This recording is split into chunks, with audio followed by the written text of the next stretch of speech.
worked at the Taucher advertising firm as a graphic designer and as an artistic director at the international agency Interplan. Dad's fingerprints can be found all over, like on the World Chess Federation logo, the one Bobby Fischer and Anatoly Karpov played under.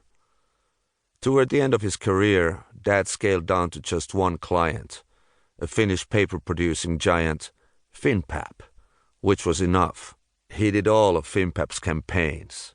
He got me a modeling job in a Serlachius toilet paper ad. Mom brought me to the shoot. I was really young, maybe 3. The studio had bright lights and a set with a strange woman sitting on the couch, who was supposed to play my mom in the ad. I didn't want to go near her, because I thought my real mom should have been on the couch. "I'm not going to do this. This is some other mom." I wasn't feeling it. Somehow they enticed me to do the job, probably with some candy. That was my first commercial gig. There was an animation studio down the street from our apartment that I'd often go to. I'd sit quietly in the dark and watch the figures grow from black and white sketches to moving in full color. It was pure magic. The second best place in the world was the bakery downstairs from the production company, where you could get soda, meat pies, and donuts. My mom's mom, Ingeborg Hogene, was from Fagernes in western Norway, not far from the glaciers of Jotunheimen, the land of the giants in Viking legends. I was told we're descendants of Harald Fairhair, but who knows?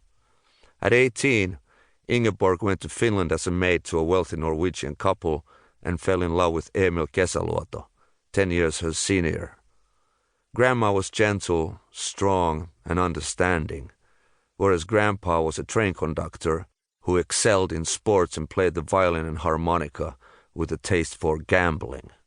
Mom lived through the Soviet bombings in Helsinki. After things with the Russians got too heavy, Grandpa evacuated her off to Norway with her mom to flee the war. But they had to do a quick turnaround and head back to Finland when the Nazis invaded Norway. We'd go to Grandma's apartment in Hiekkahari on the local train.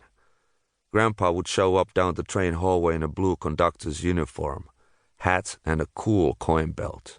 He would give me some used train tickets, which I used to play games with other kids. When I think of Grandpa, I remember a green rocking chair, his warm presence, big hands, and the soothing sound of the harmonica. Grandpa's harmonica is probably my first musical memory, but the Rolling Stones' Honky Tonk Women was the first big one that hit me upside the head. I was 5. It was definitely love at first sound when I heard it on my brother's turntable. Jone, 8 years my senior, and his friends had built me a little guitar and beautifully carved the names Rolling Stones, Monkees, and Manfred Mann on it. I strummed the guitar endlessly and dreamed of having Jimi Hendrix's hair. We had a pretty sick record collection at home of all the heavyweights.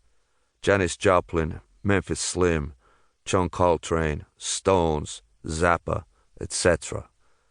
Dad listened to Django Reinhardt and Ornette Coleman. Mom to Demis Roussos and classical music. My brother and sister were heavy into the late 60s rock and roll, but already starting to lean towards jazz.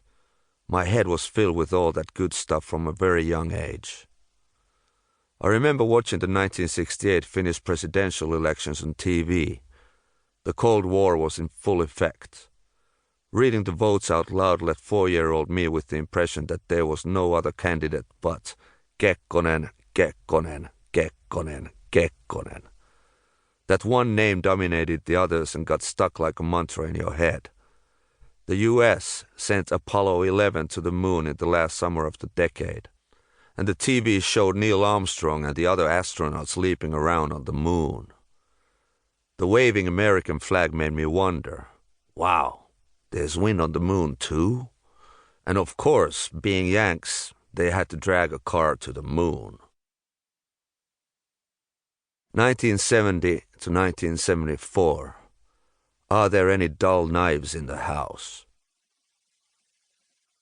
The name Pelé was heard a lot in the summer of 1970 when Brazil won the Soccer Football World Cup in Mexico City.